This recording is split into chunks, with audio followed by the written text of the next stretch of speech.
Here's a recap from Thursday, December the 9th. There were 8 races on the card, and I had 4 selections. I had the early daily double, where I had selected Lavender Spirit to win the first, and I had Don't Lock Me Out in the second.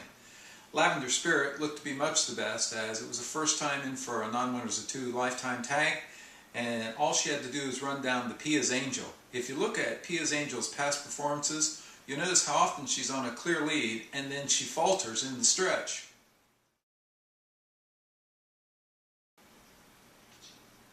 But as you see in the stretch run coming up after this comment, it was the Pia's Angel who did not falter today, and she won handily.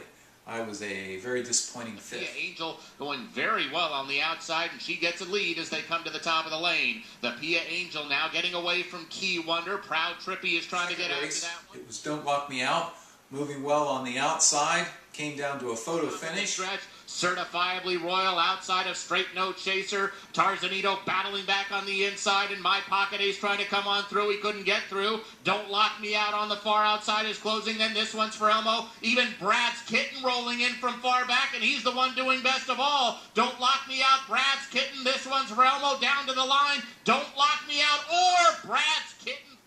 And as you can see, I was second to my second choice, just like the first race. In the third race, it was a maiden special weight.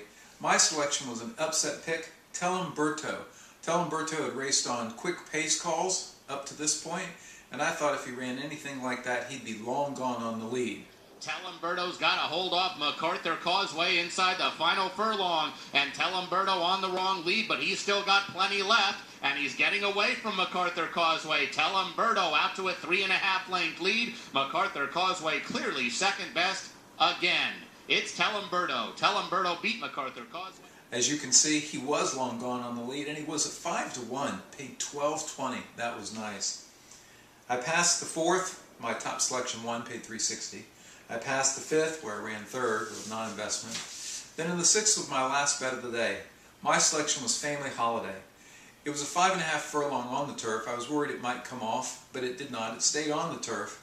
And as I looked at the race, when I was ready to make my investment, I thought, you know, Family Holiday just looks really strong to me. So I upped the bet from $10 to $15.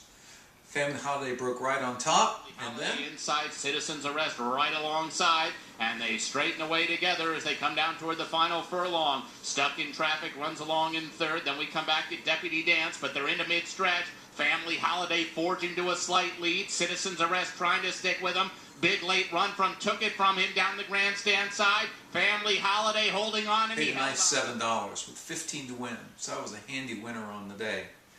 In the next race, the seventh, I was third, beaten by my second choice, who paid $5.20. And in the last race, I was a very disappointing eighth when a 20-1 upsetter won the race. We'll come back and we'll take a look at Friday's selections before we head into the weekend.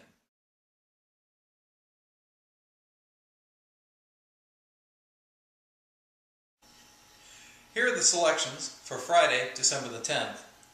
I'll pass the opener. Then in the second race, a claimer going 8.5 furlongs. My selection is Concerto Song. Concerto Song drops from 16,000 down to the bottom, 6,250.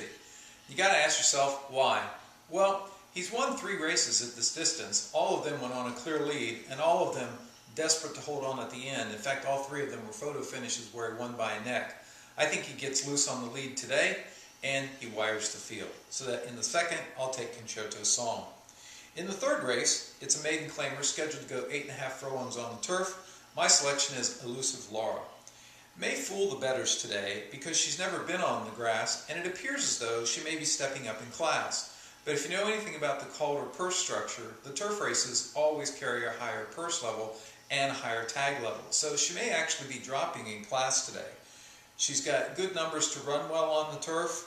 And what I like best is her trainer has a huge ROI with first-time turfers. At a nice price, she may be the pick today. That's Elusive Laura in the third. In the fourth, we're a mile and 70 yards, claimers, and I'll take Smashin' Through.